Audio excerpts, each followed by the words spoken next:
So I'm very pleased today to introduce you a fellow Chilean.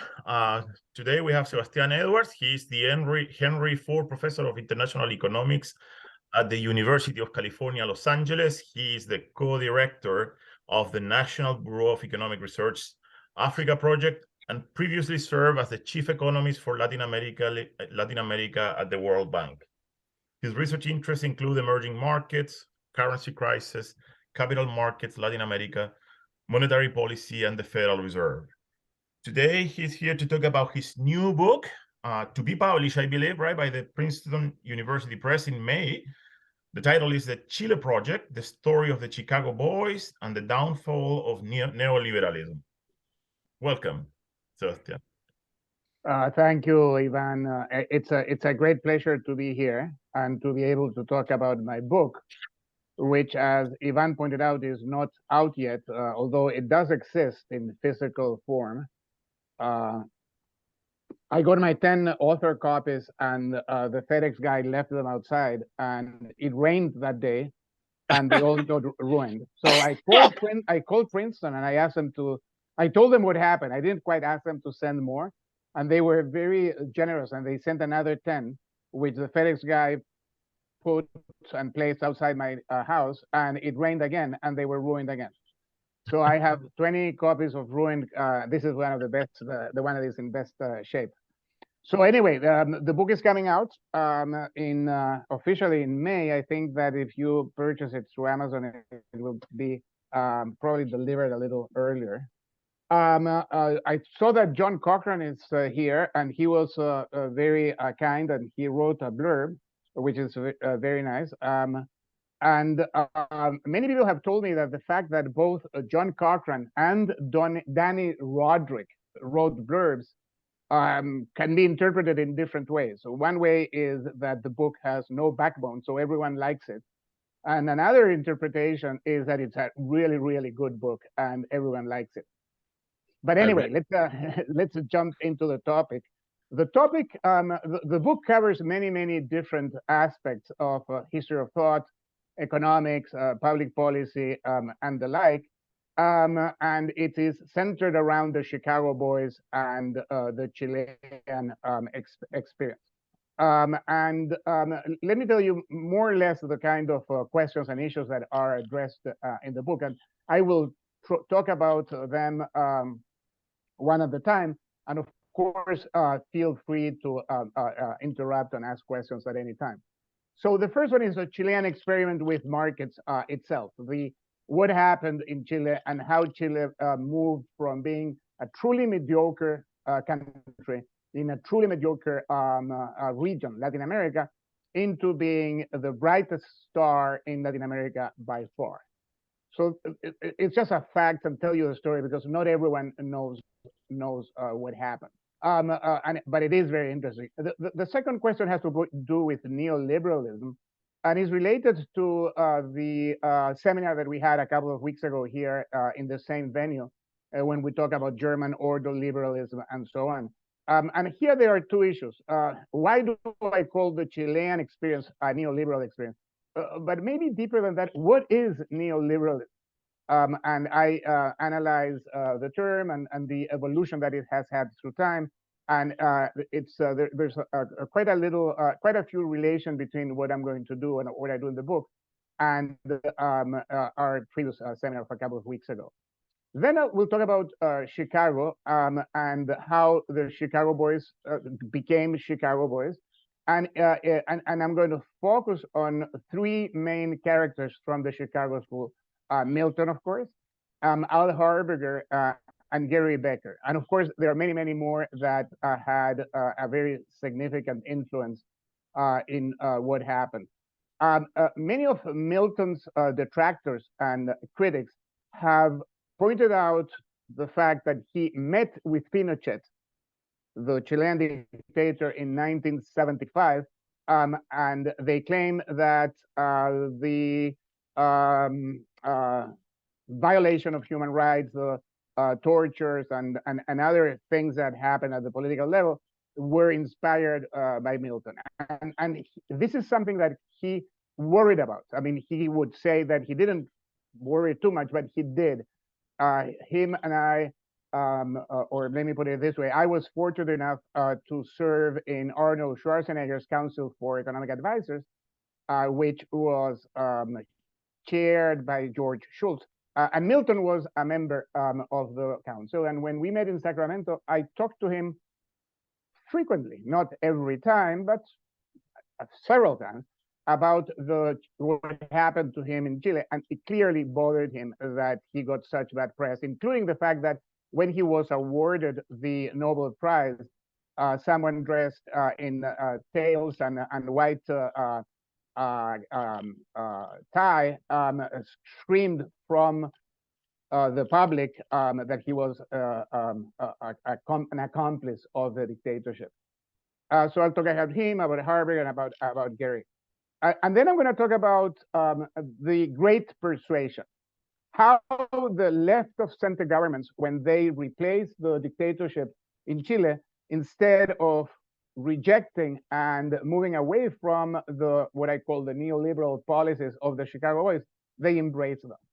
And how the neoliberal experiment continued for another 25 or 30 years after the Chicago Boys were out of power and the military were out of power. And what I claim there is that, as the character of any good novel, of course, neoliberalism in Chile evolved, and it was not the same through time. But the main features of this system was maintained until recently. And then I'll talk about what happened in 2019, the Great Revolt, and the failed attempt by the far left of imposing a very radical left-wing identity politics-based constitution. And then I'll talk about what will happen going forward. So, as I said, if you want to ask any questions, feel free to do that. What happened in Chile was that in 1955, the State Department decided to move into Latin America and have a training program. T.W. Schultz, the famous agricultural economist who was the chairman of Chicago at the time, had been advising the U.S. government and through the U.S. government, Latin American countries in terms of agricultural economics. And what he concluded was that it didn't pay to really teach people about the role of prices, the use of fertilizers, production functions, and so on and so forth, if the overall policy framework failed in this country. And then he devised this idea that what really was needed in Latin America to help agriculture, which was his main concern, and that was his contract with the U.S. government. But to help those countries, what was needed was to create a modern profession of economics. And that meant that the economists had to be trained. But the problem was that there were no professors. No one knew economics in the neoclassical or traditional way in Latin America in order to train a large number of economists. And that resulted in the Chile project. That was the name of the project, which meant that a number of Chilean economists went to Chicago. They were, half of them were from the Catholic University, a private university, and half of them from the National University. And the main contract that was signed between Chicago and the Chileans was with the Catholic University. And the contract said that after 2 years, when these students got a master's at Chicago, the Catholic University would hire them as full-time faculty members in Santiago. And that through that mechanism, they would train more people. And that happened in 55. In 58, the first group came back, and they taught a number of people about neoclassical economics, monetarism, and so on. They tried to influence policymaking to absolutely no avail. They believed in things like maybe flexible exchange rates. All prices should be freed. There should be no minimum wage. Import tariffs should be very low. And when they were asked to prepare an economic program for the conservative candidate in the 1970 election, they prepared a Chicago-type program. And the candidate said to his main advisors, who were business people, take these crazy guys out of here. What they are talking is nonsense. And in particular, they were very upset about lowering import tariffs, which at the time were about 200%, and there were quotas and licenses and so on. Then, when the socialist government came in 1970, which is a true socialist, very difficult now for people to understand this. This was a true Marxist government that wanted to transform Chile into a convex combination between Cuba and Czechoslovakia. Okay, it was not; these were not social democrats. These were Marxists that had Cuba basically as their north. And during that period, the Chicago boys, some of them left and went to Washington. Some of them went to other Latin American countries. Some stayed in Chile, and they started at some point preparing a blueprint for reform to put together a program that would be market-oriented for the future, for whenever the socialists would step out or would be forced out. And this program was prepared into a mimeographed booklet, which was very thick, and thus it was called the brick, because it resembled a brick, and that's the name that it was given to it. And the brick went and was presented to some very senior officers at the Navy. And when the coup came in 1973, on September 11, 1973, the Chicago boys, the Navy had this blueprint, which is the brick, and which has famously been told, or has there's a notion that the market-oriented reforms are based on that document. And in this book, what I do is that I deconstruct the document, and one of the main points that I make for those who are very worried about or are interested in the details of the Chilean experience is that that blueprint really, really, really was very, very run-of-the-mill. It was almost like a social democratic type of program. For instance, it called for import duties to be reduced to an average of 30%. Import duties ended up being 3%. But they thought that 30% on average, with different tariffs for different products, was a big revolution. And if you go through the document, it was not a big deal. Okay, so then they are putting, the Chicago boys start working. They put in place a really very, very deep pro-market system. And eventually, Chile takes off in an amazing way. So I'm going to show you some figures here. So, well, first, here is Chile, thin like spaghetti in the southwest part of Latin America. One thing that many people don't realize is that if you go south from New York, straight south, you get to Chile. It's not, you don't get to Brazil. It's the two masses of land are disjoint. And this is the miracle, okay? So the thick line is Chilean GDP per capita.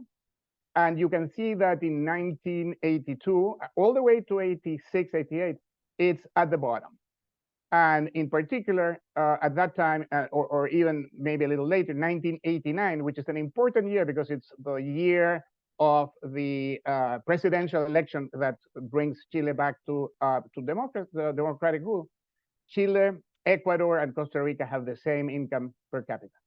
And here you see that in 2001, Chile becomes the #1 country in Latin America. And then it's #1 by a wide margin until about a year ago, it was surpassed by Panama. Okay. And the IMF meetings are going on right now, or they finished maybe yesterday.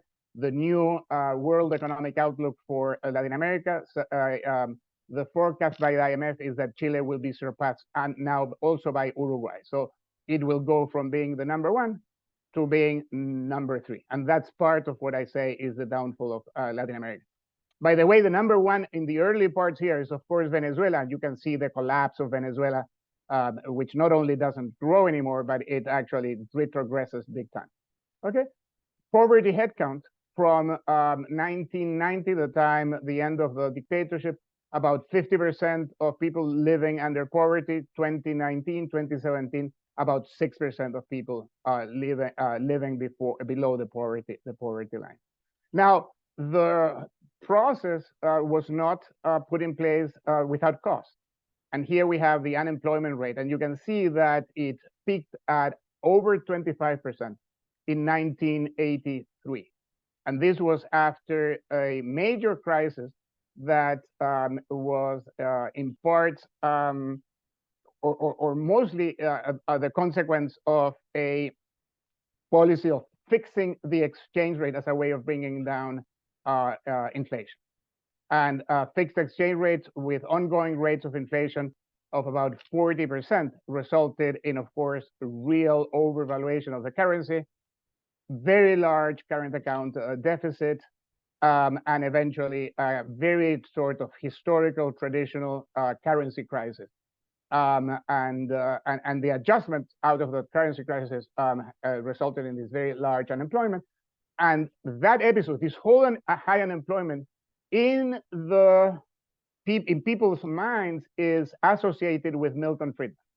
Okay, so when Naomi Klein and Joe Stiglitz and Paul Krugman and Danny Roderick and people like that talk about the Chicago Boys, the cost of the reforms, they have in mind these two very important peaks in unemployment, and they have in mind Milton Friedman. Here are the Chicago Boys. The guy here on the left, this is Sergio de Castro, the undisputed head of the Chicago Boys. He is alive. He's 94 years old. I interviewed him for the book. He's in perfect shape. Some of you know him. And of course, he's here with Al Harberger. And here are the Chicago Boys, four of the most important one. Again, Sergio de Castro. This is in 1978, so about 30 years before the photo with Harberger. This is Sergio de la Cuadra. The other three have passed. Sergio de la Cuadra, he was in charge of opening up the Chilean economy to become one of the most open economies in the world. Pablo Barahona, who was a governor of the central bank and was an agricultural economist and was responsible for undoing the agrarian reform and for creating a very active market for land and for water that is behind the great success of the Chilean agricultural system. And this guy is Álvaro Bardón. All of the four of them were trained at the University of Chicago. Okay, now how did it happen? How did the Chicago Boys become so influential? In particular, after what I told you, that in their previous attempts to influence policy, they were dismissed, in particular by the government, by the corporate elite. The corporate powers did not like these guys who wanted to have free competition and in particular very low import tariffs. The way it happened is that the socialist government was created an absolute, total, unbelievable mess in the economy. And the best way, I think, to illustrate that is the increase in inflation to 1,600%. This is 6 months annualized inflation. And this is when the Chicago Boys come in, or this is when the coup come in. And this is the attempt to stabilize the economy. It takes a very, very long time. It's very hard. And this is when, in 1975, this is when Milton goes and meets Pinochet, and he tells him, you need to apply a shock treatment. And that shock treatment is the one that results in unemployment going to 20%. And Friedman devotes a whole chapter 24 of his memoirs, to the Chilean episode and what happened and what was his role, which he says was very small. And then there is a long appendix in the book dealing with Chile. Okay, so that is more or less the story of Chile and what happened. And let me now very quickly move to the second aspect of what I want to deal with, which is was Chile neoliberal and what is neoliberalism? So the first thing, I struggle with this in the book. I mean, should I use the term neoliberalism in telling this story? Or should I just say, no, this is just pro-market or classical liberalism? And I decided that it is so ingrained that I could not avoid. And instead of ignoring the term, I decided I'm going to go through the way it's defined. I'm going to explain the way the term has evolved through time. I'm going to talk about how it emerged historically, and I am going to give my own definition. So I devote some time to that in the book. And so this connects, of course, with our previous seminar a couple of weeks ago. I go back to the colloque Lippmann in 1938 in Paris. I'm told that this is a photo of the colloque, but I am not sure. So some of you know better. You may want to correct me. So I'm putting it there. There were 26 people who met in Paris. They were convened by Louis Rougier, a political thinker and a philosopher, French philosopher. And the idea was to discuss Walter Lippmann's book, The Good Society, which had just been translated into French. And the 26 people included Hayek, Mises, of course, Lippmann, Rastow, and a number of other thinkers. There were two camps that immediately emerged at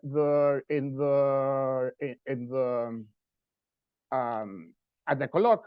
One was Rastow and Lippmann, and the other one was Mises and Hayek. The book that I have here on the left is actually the minutes of the colloque with a very fine introduction by Reinhardt and Odier. And if you haven't read and if you're interested in these kind of things, reading the minutes and what happened, it's very, very interesting. The main problem is that there was no transcription of what Hayek said. There is a transcription of what all the rest said, including when they decide that the new movement will be called neoliberalism. And the idea here is that Lippmann, in his book, makes the following point. Laissez-faire has gone too far and has ignored social issues for too long. And this has resulted in people, and in particular workers, siding with extreme political positions and non-democratic political positions, either fascism or the Nazis or communists. And Lippmann says in order for the markets and a market-based system to survive, we need to take into account what happens in terms of social conditions, including income distribution.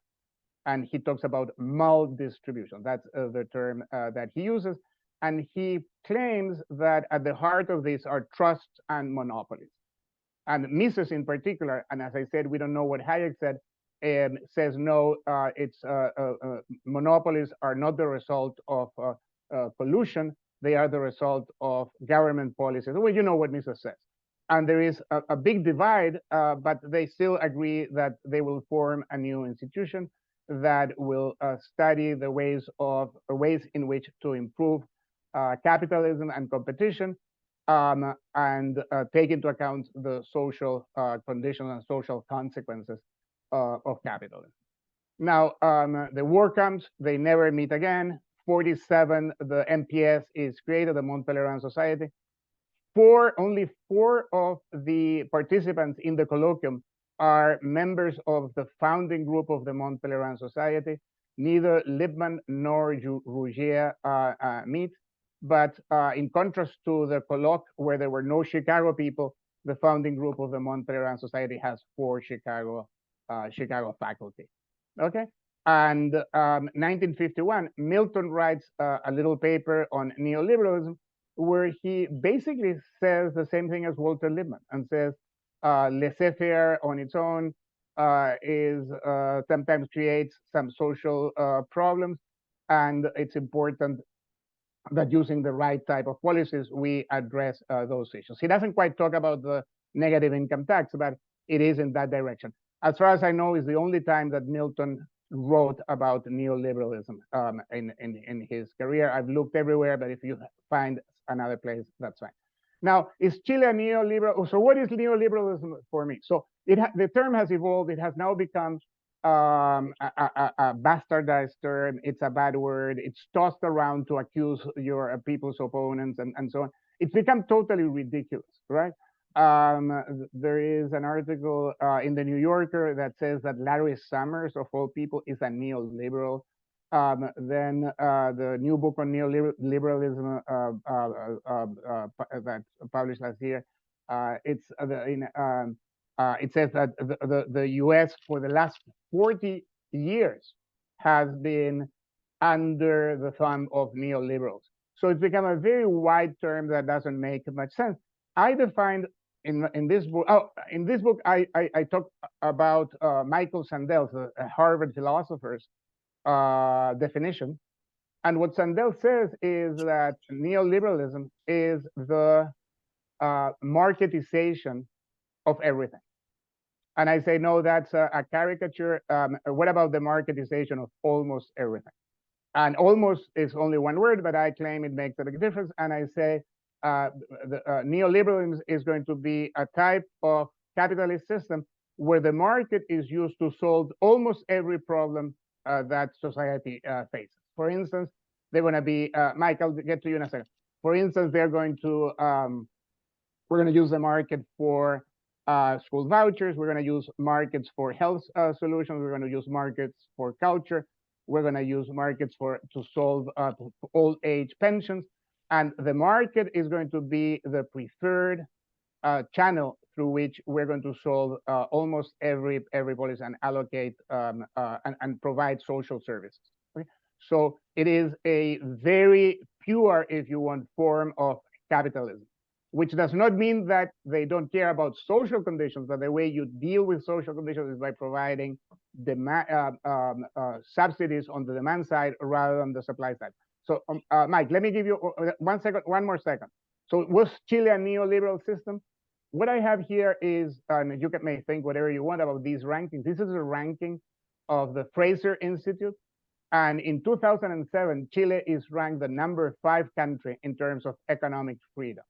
And if you know Michael Walker from Fraser, you know that he's very demanding for classifying these countries. So Chile is there with Hong Kong, Singapore, New Zealand, and Switzerland, #5. Okay? Now, is there a downfall of So it's up there. It's really, really, really, really market-oriented, right? More than the US, more than all of those countries.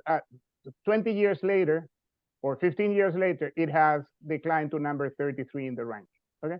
So yeah, it seems that it was pretty neoliberal or very, very pure market orientation. And then it fell down very significantly. And that's part of the downfall. Yes, Mike. Yeah, so I wanted to just say that there seems some similarity in terms of how terms are treated with the current or recent treatment of the Washington Consensus, right? I mean, there were some explicit planks that Williamson put down, and then as time goes by, it got lumped into the same category as neoliberalism. That's true. That it's very similar in terms of becoming too general, and being too general. Then it's not very useful as an analytical concept. Now, one of the things that I forget whether it made it to the book, but one of the things that I've talked about in the past and that I consider here is whether what's the relationship between neoliberalism and the Washington Consensus. Now, the Washington Consensus is mostly macroeconomics. It has very little about microeconomics. It doesn't say anything about pension reforms or whether there should be individual savings accounts or there should be a pay-as-you-go system. It says almost nothing about privatization.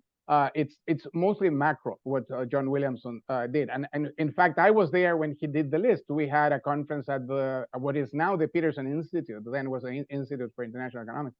And after the conference, we went for a beer, and John took a napkin and said, well, let's summarize what we discussed today. And he wrote the 10 things, and then it became very, very famous. And it was very useful what he did.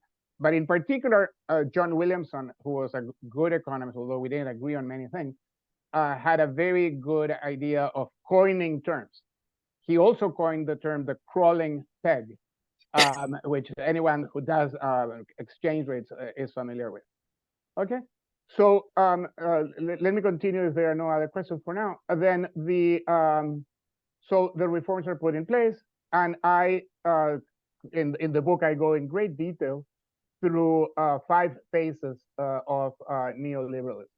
The first one is between 1973 and 1978, and it's mostly correcting and the distortions, huge distortions created by the socialists. So here there is a big privatization program. There is prices are freed, import tariffs are greatly reduced. But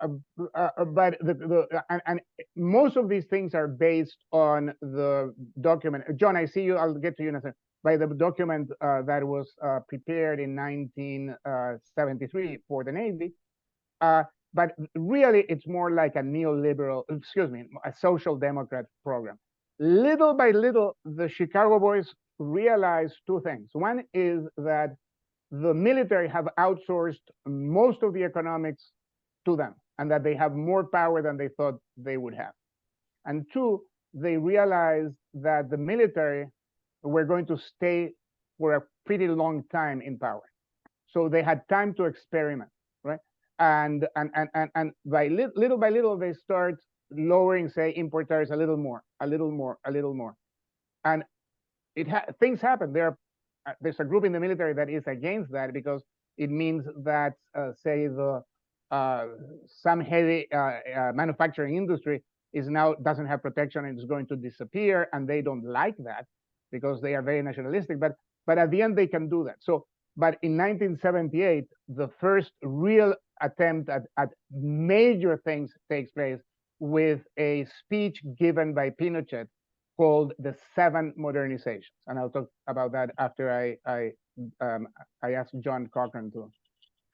Thank you. I just want to maybe clarify or emphasize something that I found surprising in what you've presented so far, and the book too. Our standard history is Chicago boys come in early in the Pinochet regime, free everything up, Chile starts growing. The picture I'm getting, first of all, is that the liberalizing reforms came much more slowly and didn't really kick in until after Pinochet left, and that the economic growth is really concentrated in the late 1980s and 1990s, not visible in the 1970s. You didn't even have graphs for the 1970s, but it's interesting that they're able to do these reforms. As I understand it, the unemployment was mostly, there was a terms of trade shock that coincided with economic liberalization, so we didn't get to see the results right away. Are both impressions correct?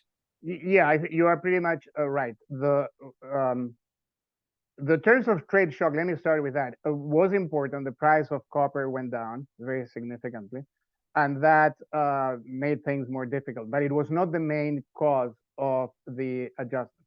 The main cause of the adjustment was that the main cause of the process was that inflation got stuck at 400% per year.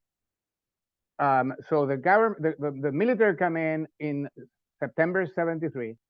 By March, April 75, inflation is not 1,600% anymore, but it's 400. And Milton comes in and he realizes that the government has a 10% deficit, which is financed by the central bank. And the deficit is mostly the result of those companies that were nationalized by the socialists and have not been privatized yet are running big deficits. And Milton divides 10% by the quantity of money relative to GDP, and he gets the quantity theory of money says that inflation should be 400%, and it's 400%.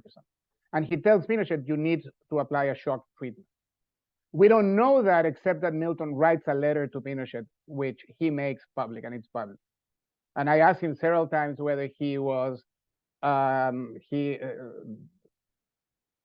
sorry that he wrote the letter, and the letter is reproduced in many words, in many places, including in his memoirs. So what they do then is that they cut the government expenditures by 25% in foreign currency, and 15% in domestic currency. And they start privatizing at very low prices. It was one of the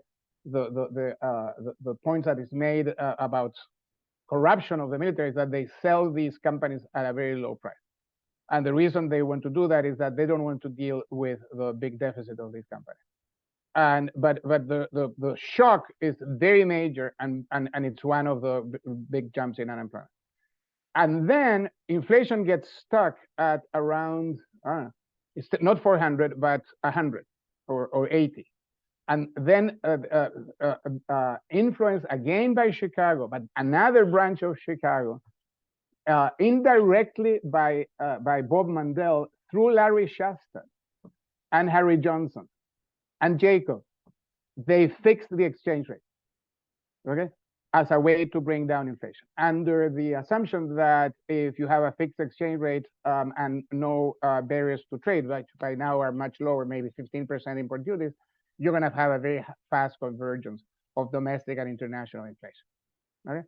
And then there is some shock, but it's not that large, to the terms of trade, which requires, because of fundamentals, for the exchange rate for the currency to depreciate, but it's fixed, and the costs are going up at 40%, and this then generates a very large current account deficit.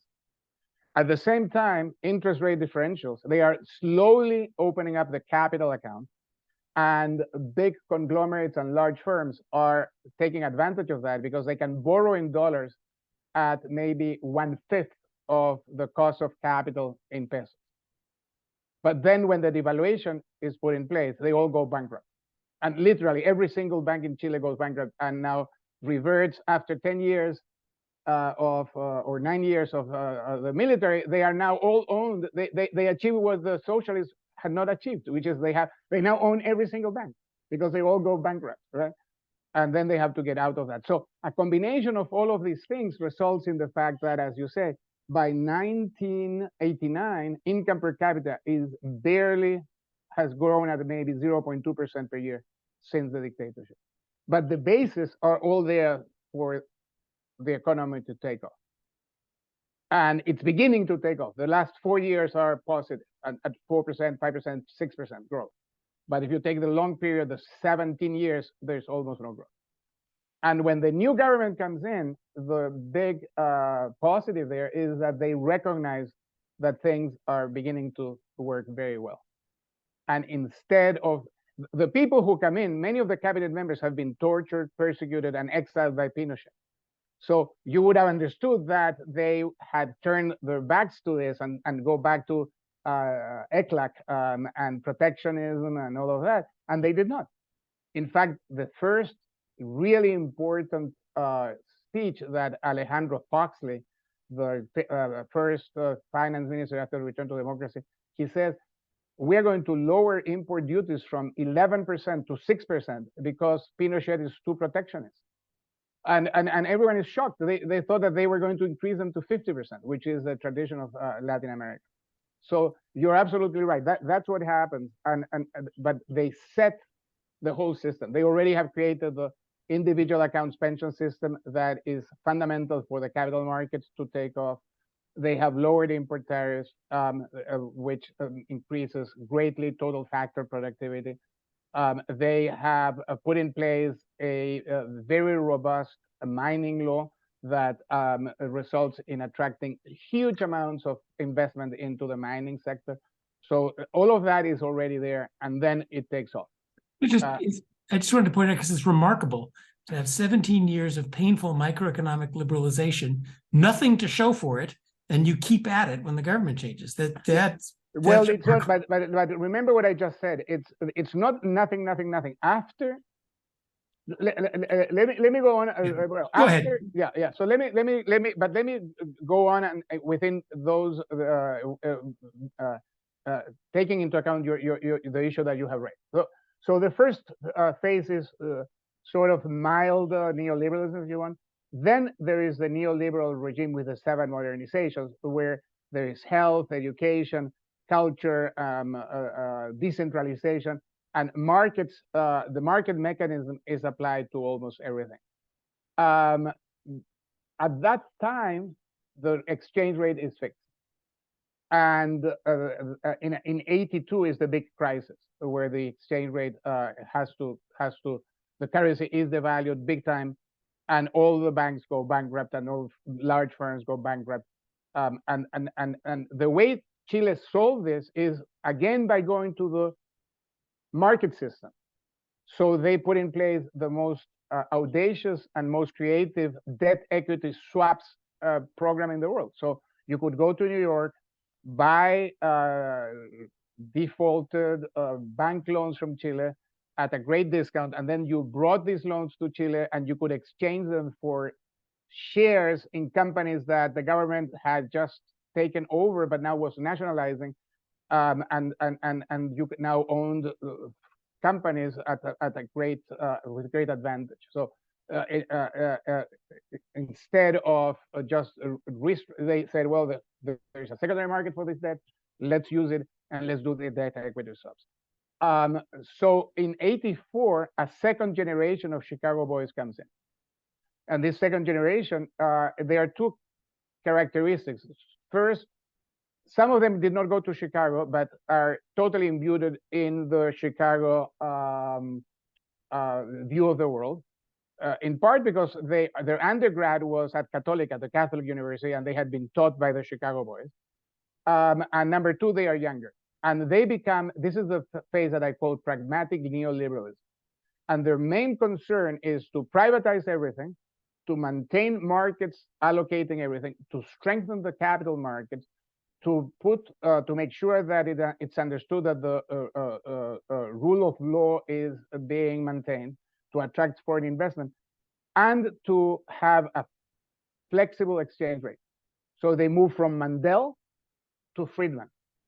And the flexible exchange rate, the main concern there is that there is no overvaluation and that exports always have a high return, okay? And that you maintain that. And that means that they don't care too much about inflation. And they are willing to live with 20% inflation. And at the end of it, so starting in 84, the economy starts to grow. So to John Cochran's point, nothing to show. There's nothing to show for the 17th period, the whole year. But from 84 starts to grow 4, 5, 6%. By 89, it's growing at 6%. So if you take 5-year periods rather than the whole 17 years of the dictatorship, the last 5 years with the pragmatic neoliberals, it does grow. And then the left takes over and they continue the system and they make it even bigger. And they privatize sewage plants and water treatment plants and energy plants. And they give more concessions to mining. They go even further, although these are socialists. And some of them, for instance, President Lagos, who takes over in the year 2000, had been appointed, had been nominated, although the Senate had not given him the approval, as Chilean ambassador to the Soviet Union. He was the guy who was going to be the link with the Soviets under the Allende regime. And he becomes president and pushes all these free market initiatives. And that's what I call the inclusive neoliberalism, where they are taking care of social concerns and so on and so forth. So more people, this is Al Harberger with, this is Rolf Luders, who was Minister of Finance during the big crisis of 1982 when the peso was devalued and everyone went bankrupt. He had gone, he's a Chicago PhD, the only Chicago boy who was actually a student of Milton Friedman. Milton did not know the name of any of the Chicago boys when he goes to Chile. Yeah, I knew him. Yeah, you know Rolf, yeah. So Rolf is alive, he's doing well. And he, Milton is in his thesis committee, and Rolf is the number 2 guy in a big conglomerate, and he's the guy who finances Milton's visit to Chile, the first visit. And I asked Rolf, how much did Milton charge? Thinking or knowing how much Paul Krugman charges and people. And he said he charged identically 0, exactly 0. He asked for first class for him and for his wife, for Rose, and to be put in a hotel that had a good tennis court. So he wanted to play tennis. That's all he charged. and when he went to Chile for the first time. And here is Milton giving a press interview during his second visit. And you can see that he's very, very happy. He goes for the Montpellier regional meetings just before the crisis. And he says, yeah, it was a mistake to fix the exchange rate. And he talks about exchange rates and so on. We don't have time to get into those details. But here is the exchange rate. And I have the 2 visits by Friedman. So you can see that the peso dollar rate is going up. It's a mini devaluation. Friedman was very much in favor of the crawling peg. And you can also see that around this time, the rate of crawl becomes, this is not in logs, but still you can see it slows down. And here is the fixed exchange rate. And the devaluation is huge, and then it becomes even higher. So the peso was fixed at 39, the dollar at 39 pesos per dollar. Today it's 800, so that you have a notion of what has happened in between. Okay, and this is the pragmatic neoliberals with Gary. This is, Gary, and this was Minister of Finance Hernán. He didn't go to Chicago. Carlos Cáceres went to Cornell, but also both of them very much Chicago boys. And Juan Andrés Fontaine, who is a Chicago boy, he did go to Chicago. Okay, these pictures I took. So Chile is doing very well, although it slows down. Panama is catching up. Panama plays a very important role because in the discussion of what kind of exchange rate should a country like Chile have, and then you have the 2 Chicagos, the Mandel view fixed and the Friedman view, you either have floating or you don't have a currency of your own. So you have you dollarize.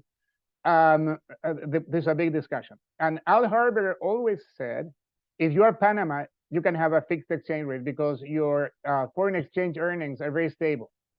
There's ships that go through the canal and they have to pay a fee. And they go up when you increase the fee, but that's all.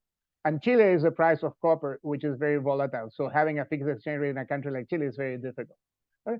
So these pictures I took, this is in 2019. So here are the police. They don't look very ferocious, but they are trying to repeal. Here are some of the barricades.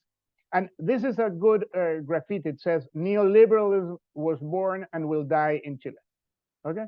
And here is another graffiti that says, bye-bye, Chicago boys. Ciao, Chicago boys. Okay? And if you went around the city, this is in November. The uprise started on October 18th, 2019. This is November 3rd. I was in Chile. I went at that time. And so, bye-bye, neoliberalism. And one of the big issues that was discussed during the uprising, and one of the big criticisms is pensions. And the reason is that Chilean pensions, as you know, are based mostly, not exclusively now, but originally almost exclusively on individual savings accounts. And here, blue, these are replacement rates. So this is how much, what fraction of your salary at retirement you are going to receive when you retire. And Chile is about 38%. And Mexico is green. The median will be like 65%, 64%. Brazil is here, Costa Rica. So here are all the Latin American countries, the other colors. Okay, and these data are calculated, are theoretical. These are not the real replacement rates. These are calculated given the rate of return on savings and assuming 40 years of contribution. But people really contribute because there is a lot of informality and turnover, only around 20 years. So the real rate of return is closer to 20%. And one of the big issues is whether there should be a replacement of these pension system, which is in a way the big signal of this being quote unquote a neoliberal system. So let me finish now, and then we can open for conversation and questions if there are any, with 2 words of conclusion. So I end the book, the last chapter, saying we've gone through 300 pages or 320 pages on the Chilean system and Chicago and the Montpelieran Society and this and that, and the big Chilean miracle and how it turned into a problem, and then we had the uprising and so on. And I say the whole thing can be, Jonathan, I see you, I'll get back to you in a second. I said we can summarize the whole thing with 2 words: success and neglect. Okay, and success is very simple. Chile went from being really mediocre, middle of the pack, to be #1 by a great margin. And this is the graph I like the most. Chile in 1986 or 89 has identical income per capita than Costa Rica and Ecuador. And today, Chile has 2 times Ecuador, not 20%, 2 times, and 50% higher than Costa Rica. Costa Rica has been, throughout this period, run-of-the-mill Latin American country with lots of government intervention, distortions, rather low inflation, but not really low, market incentives, but not a market system. And Ecuador, a succession of populist governments and a lot of instability. Right now, it has a pro-market government, but he's about to be impeached, President Lasso. Okay, so this is success. And then I say, but there's also neglect, and neglect of 2 forms. One form is income distribution was neglected. Okay, and here, many of you will think that it's okay to neglect income distribution. I think that it's not.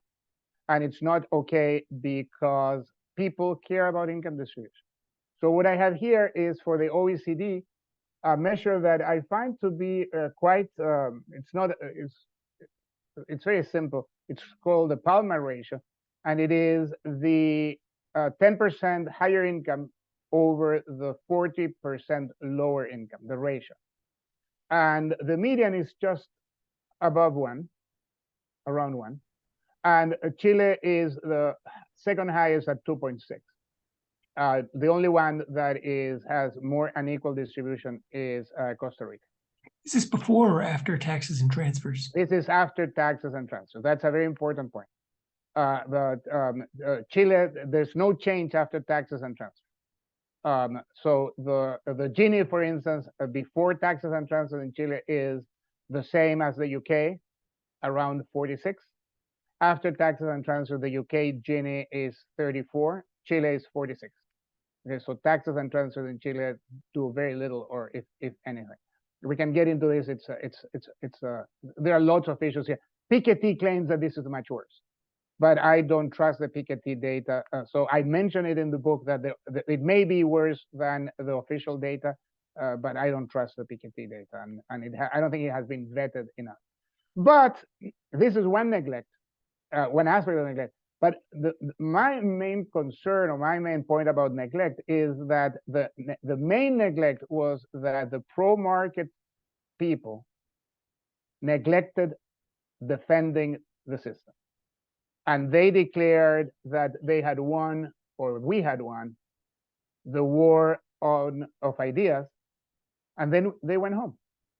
And instead of preaching, as Deirdre McCloskey would say, instead of continuing in the market for in the war for ideas, they said, we won. It's evident, self-evident, that this is a much better system, and they went home. In the meantime, the left, which had been defeated, and the UN, the ECLAC positions, the protectionists, the structuralists, the populists, went back to school. They went back to school and they read Gramsci, the communist Italian thinker, and they realized that whoever controls the narrative has a very high chance of controlling power. And they went to school, they studied Habermas and Gramsci, and they stayed, and the young people are convinced that neoliberalism is awful, They don't realize where we're coming from. The main, this is a caricature, but and I'm going to finish with it. But this caricature, I think, is good. When the young people say this is a very unfair society, and the rich control all the water, and people there's a market for water, and the poor people don't have even drinking water because all of it is used by by tycoons in their swimming pools and so on and so forth. Our friends, the main response is, "Oh man, you have no idea what you're talking about. When I was growing up, there were lots of kids who had no shoes," and that doesn't work. That's not the way to engage in a war of ideas. Okay, and basically the narrative has been controlled. Now there was an attempt, I didn't mention it, after the uprising to change the constitution. There was a constitutional assembly, as you may know, that was extremely radical. Ivan's sister was a member of the assembly, one of the few reasonable and sane persons. But the pro-market people had less than 1/3, so they couldn't veto any of the proposals. And a very radical constitution, esoteric really, draft was submitted to the population. And finally, the pro-market people realized that they had to engage in this war of ideas, and there was a big effort, and that constitution was defeated in the referendum by a big margin. And now there's a second attempt at doing a new constitution, which will probably be much more reasonable, but it will explicitly say that the government is responsible of the provision of social rights and social services, including pensions, education, health, culture, art, vacation, and you name it. It's a very long list. And the big discussion now is whether there will be a combination of private and public provision. But I think that the old neoliberal pure market system is done. Is dead. So what else can I say? Just an anecdote. Mariana Mazzucato, who is a pretty awful economist, went to Chile and said about 2 months ago, and said that she was going to Chile because she wanted to witness the burial of neoliberalism. So that's the atmosphere that we're living in. So let me stop here, and Jonathan has a question. I think we have a little time for conversation. Yeah, so I, like John, was surprised because the narrative you just told us is different to what I perceived. That they came in, made some reforms, and then the economy took off. So with that in mind, if I were to ask you, can you narrow down exactly what the core reforms were that made the difference? What if you had to say, here are the following reforms, yeah, and the other ones are immaterial, these are the ones that made a difference, what would you say? No, I've played that game, Jonathan, many times. And I've played it through the years, mostly with Mary O'Grady from the Wall Street Journal. And we've said if we could relive this whole Chilean thing, and God gave us one reform, only one, and then we would leave the system work its own way, and organically it would go in whatever direction. The one reform was the opening up of the economy, and going from import duties on average of 200%, with a variability of 0 to 2,000, with, in addition to that, licenses and quotas. In addition to that, prior deposits equal to 10,000% of the value of the goods you were importing. So you're importing $10,000 worth of parts for your machinery in your small company. You have to put a prior deposit from the day you open up the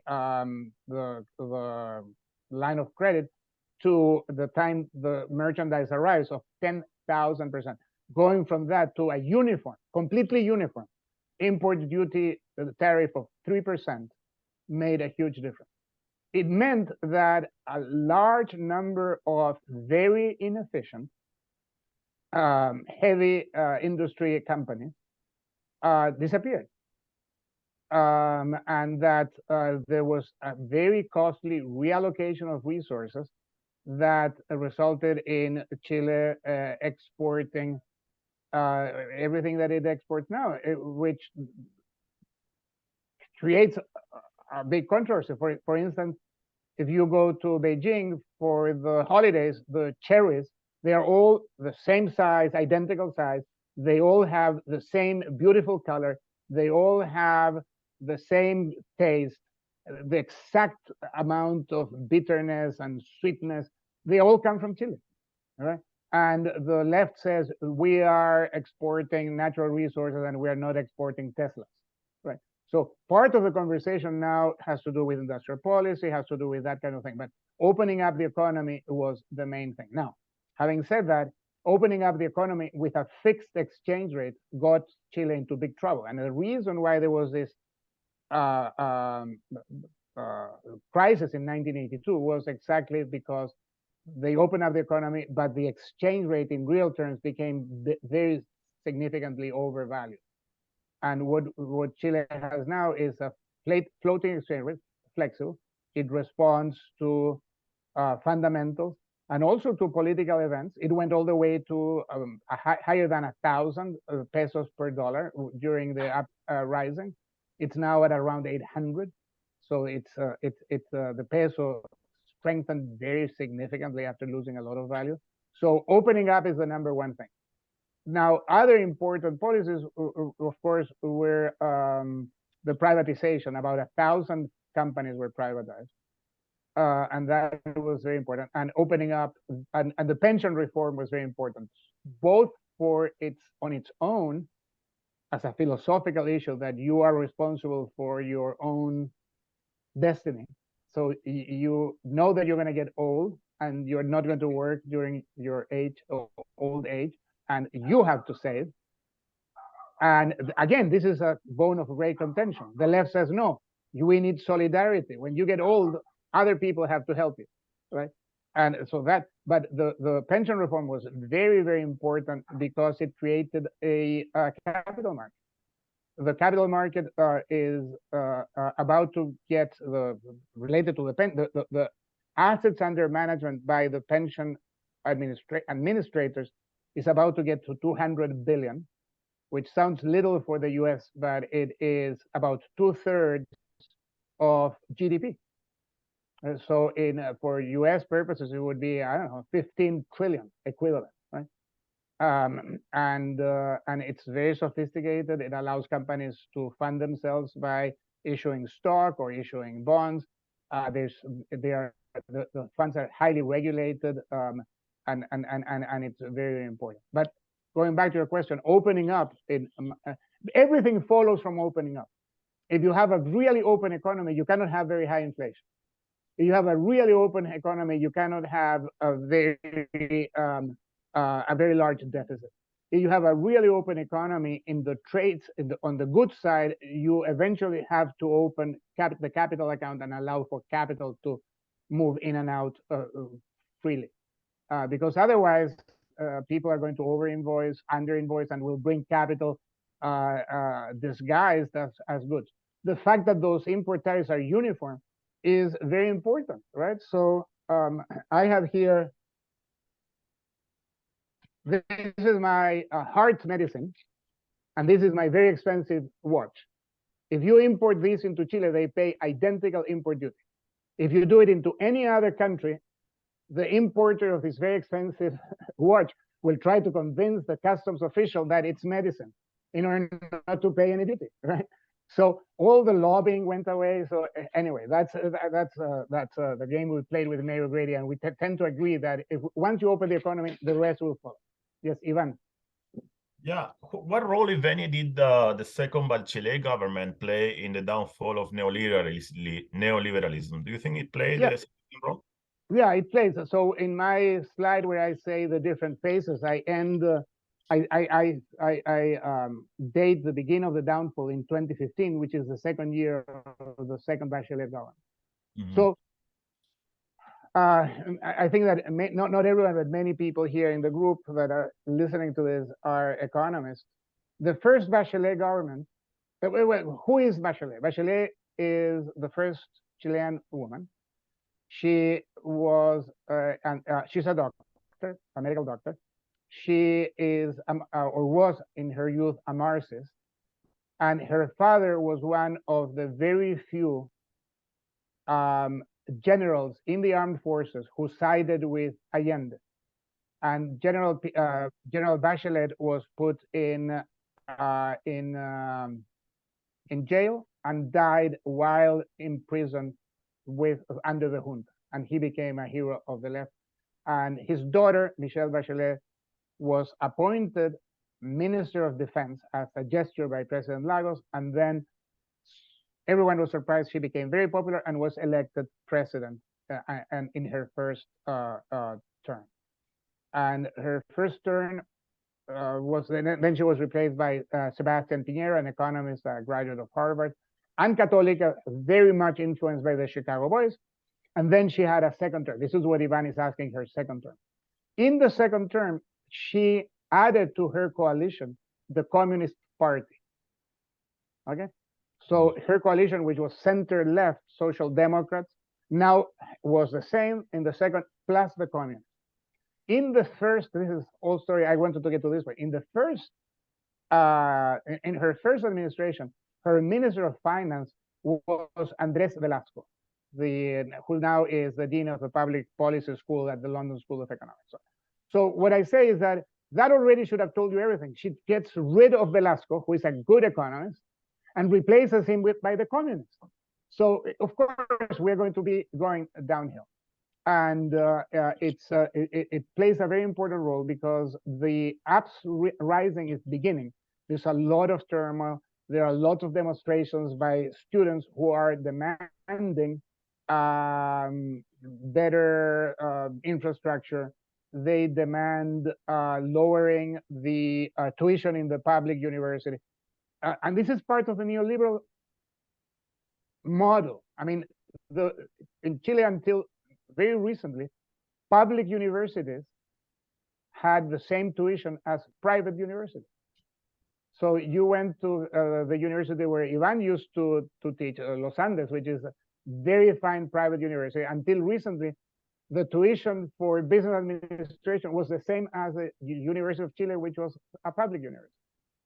So the second Bachelet government started to give in to these demands. And they put an end to vouchers in the educational system. They introduced a lot of restrictions to the private health system. In Chile, you can decide how your contribution to health is used. So there is a health contribution or tax, but you can use it to partially pay for private health insurance. So it's a voucher, right? It still is. It's about to change, right? We don't know. So private pensions, private health, or vouchers education, no public university to speak of, and all of that has worked, and it's being changed. It's being changed.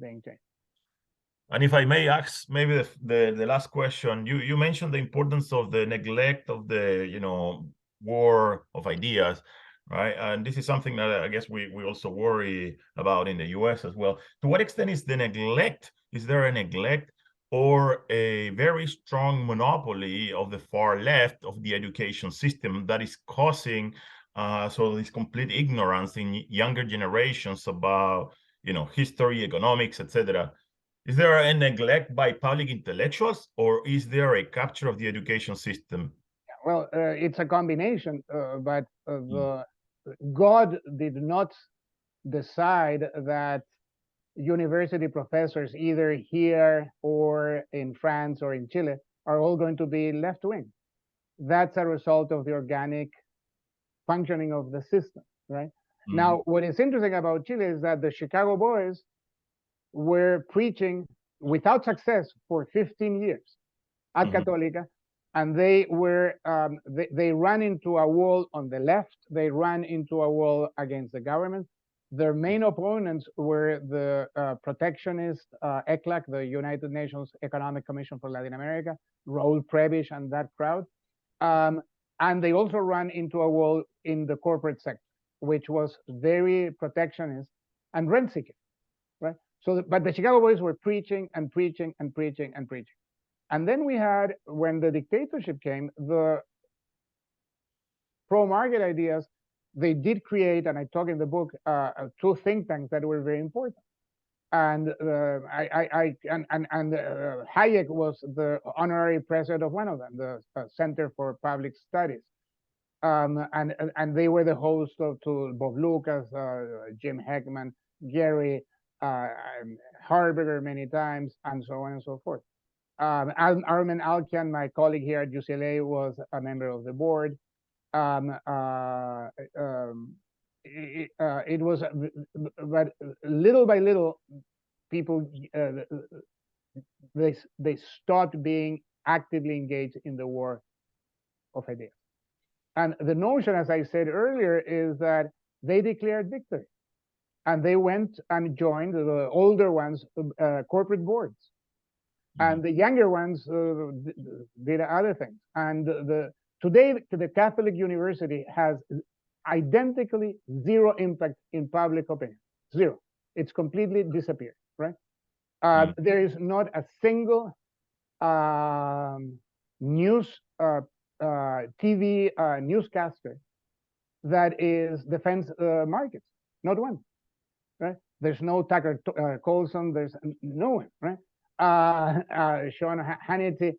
And it's not that God said, oh, every newspaper, every TV presenter, news reader is going to be from the left, or every intellectual.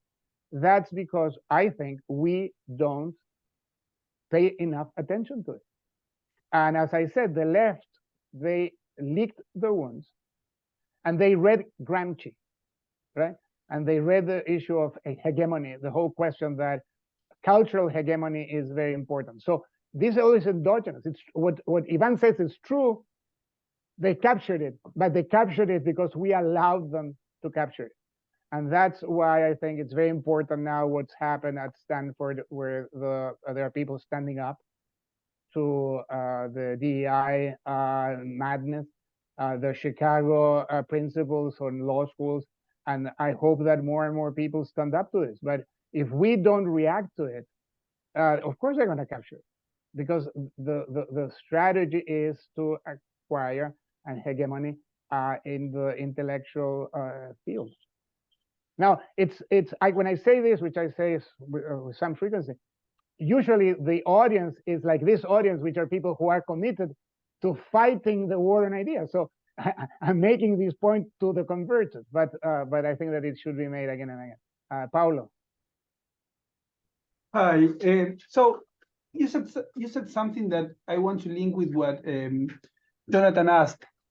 You mentioned the word of ideas, that basically people declare victory and they stopped, and then they lost it because they stopped fighting it. But isn't it true that no single reform could have achieved what Chile achieved in these years if there wasn't a war of ideas that had been, or I don't know if won, or at least people had enough expectation that these reforms would last for a long time. Whereas in other Latin American countries, sometimes they made the same reforms, or even went deeper in the terms of reforms, but people knew that, okay, yeah, this is going to last, I don't know, whatever is going to last. The party in power is not going to stay long enough. And things didn't work the way that they worked in Chile. No, I think that's a very important point. And that is that I think that there are several stages in the growth process. At the end, I think that what makes these ideas win the war is that they are successful. And in order for them to be successful, there has to be enough time that elapses. And enough time, it's measured in years, but also people have to be patient, and patience comes from the narrative. Part of the narrative is that you have to and continue to tell the story and to make comparisons and so on and so forth. Now, we've tried, for instance, to use the Chilean example when it was the big, the brightest star in Latin America, in Brazil.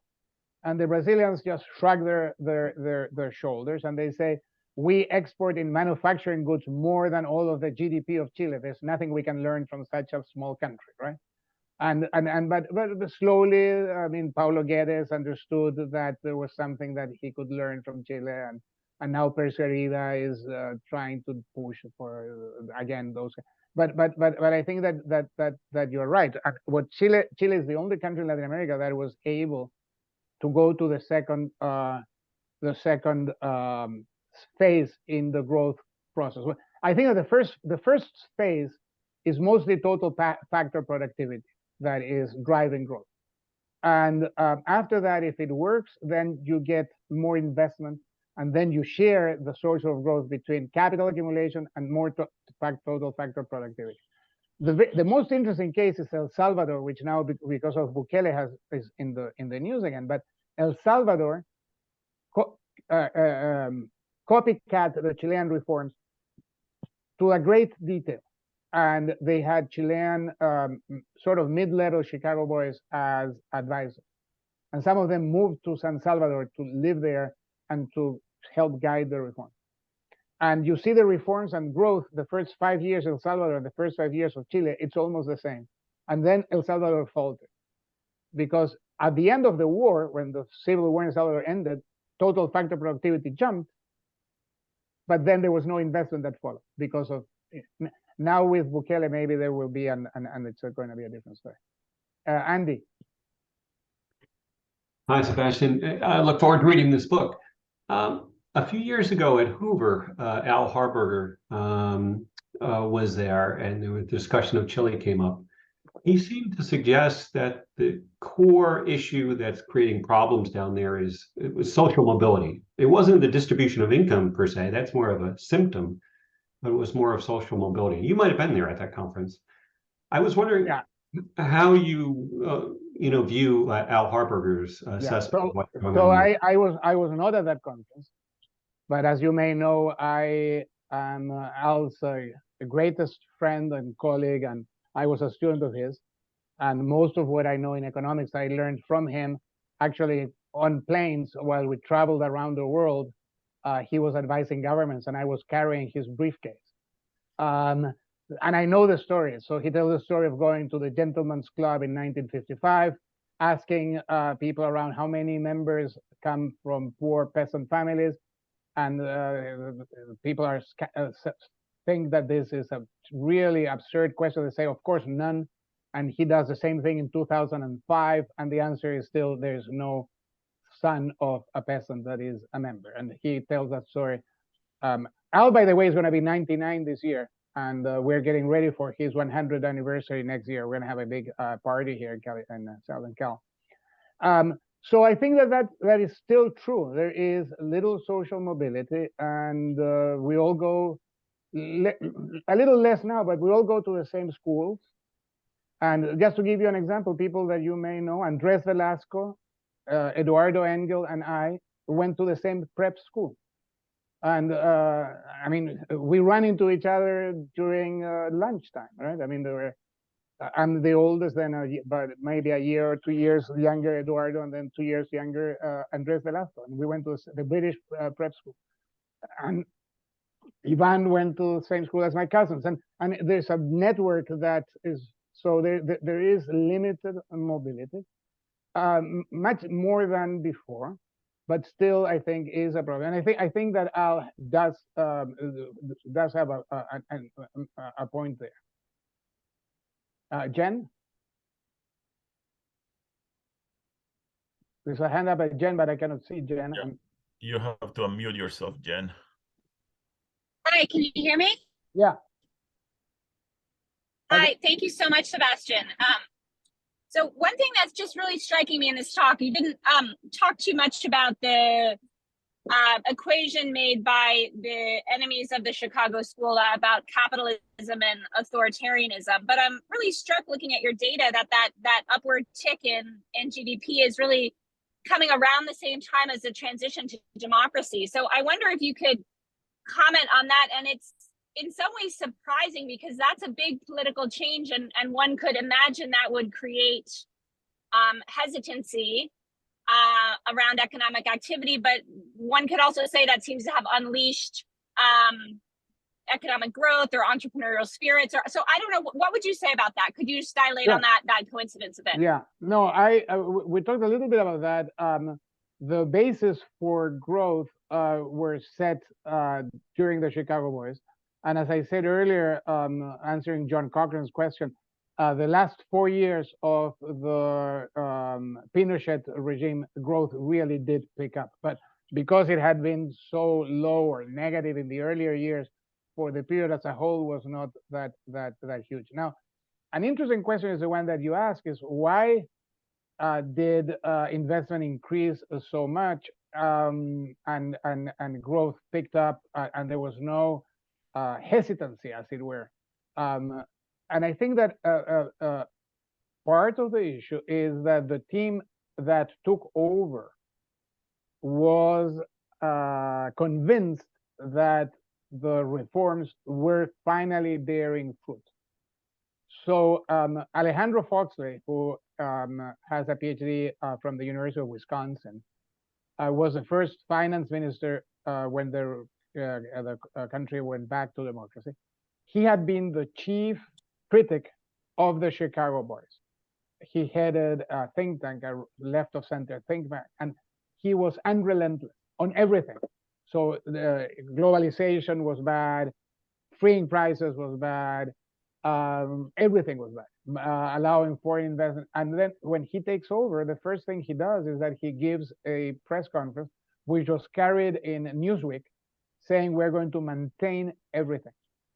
We're going to increase taxes a little bit in order to improve social programs, but otherwise we're not going to change anything. And the next speech is he lowers import duties to about 1/2, right? And so that I think, and he is able to convince mostly mining companies. And there is a mining law which is put together during the Chicago Boys, which says it's a constitutional level law. It's not quite in the Constitution, but it's at that level that gives an exact methodology for compensating mining companies, international companies, in case their concession is brought to an end. An exact formula, which is what any of us or anyone at the Stanford Business School would use. And this was very important because during the Allende period, foreign mining companies were expropriated with zero compensation, because what they put in the Constitution was that the government could subtract from compensation excessive profits. And they calculated excessive profits, meaning that the American mining companies owed money to Chile rather than Chile compensating them. And that became a big bone of contention. And at the end, it was part of the big disagreement between Chile and the U.S. and resulted in the U.S. blocking every loan to Chile by the International Development, the World Bank and the Inter-American Development Bank, through a law known as the Gonzalez Amendment, after Congressman Gonzalez from Texas. So the rule of law is there, the capital comes in, and it may be the case that Pinochet is still the commander-in-chief of the army, right? So he steps down as president, but he still is the commander-in-chief of the army. And he makes that point very, very clear. And so there is a sense, I think, that the government cannot really, even if it wanted, which I don't think it wanted, to deviate, it cannot really deviate by too much, because Pinochet still has command over the tanks and over the infantry and the cavalry and so on. Yeah. Okay, that's fascinating. I mean, I think going back to your Gramsci, it's a sign of hegemony when the opposition also shares your premises. So maybe there's some combination of that, and only Nixon can go to China phenomena with Fox. Right. But maybe it's the iron. Maybe it's the iron. Yeah, I think there's some of that. Absolutely fascinating and so much more nuanced than one typically gets. So thank you so much. Yeah, I mean, I think we're running out of time, Ivan, but I have, I'm occasionally I run into in airline lounges or on planes run into people who are interested in the Chilean case when they find out that I am an economist and come from Chile. So my short-term version is that if you don't like the dictatorship, there was a man who was very bad in human rights, who hired excellent economists who arranged everything and made the miracle, right? Okay, thank you very much, Sebastian, for the fascinating talk. We really appreciate it. Thank you, everyone. And the next talk, I think, will be on May 3rd. Thank you for having me. Thanks.